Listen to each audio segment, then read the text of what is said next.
Alessi speak on the merits of the bill and the perspective of the State Assembly. Senator Alessi. Thanks, Senator Foley. Well, I'd first like to start by saying when I first came to office in 2005, these issues, the issues that are affecting the safety of our family with sex offenders, was one of our top priorities. We were concerned at that time that some of the most dangerous offenders were getting out of prison, and everyone knew full well these most dangerous offenders, the level 3 offenders, those that had the highest rate of recidivism, were going right back into society and offending again. So it was important that we passed civil confinement legislation, which I was a strong advocate for, and our families are safer for that. But there are a number of areas that we need to tighten up legislation that regulates sex offenders, and specifically with this bill, homeless sex offenders, where there's a loophole in the law. For 10 days, they don't have to report. Now, the homeless population is a transient population. So if you move, it could go on and on and on where there's a failure to report.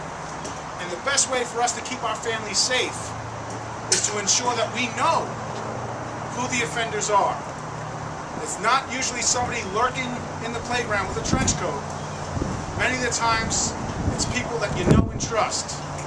For example, Megan, who Parents for Megan's Law is named after, it was a neighbor that her parents should have known living across the street. If they were registered, they would have known. So we want to close these loopholes. That's what this bill did, and this veto is unconscionable to me. I am hopeful that Senator Foley and myself can return to Albany in a special session and override this veto.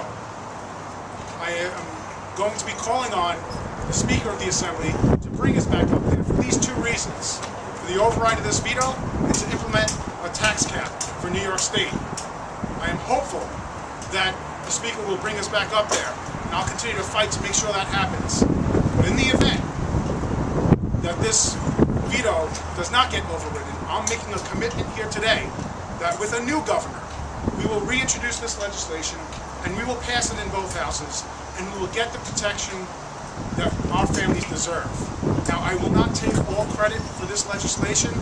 First, I want to give credit to Senator Fred Thiel, who was a major proponent of this legislation and an important co-author.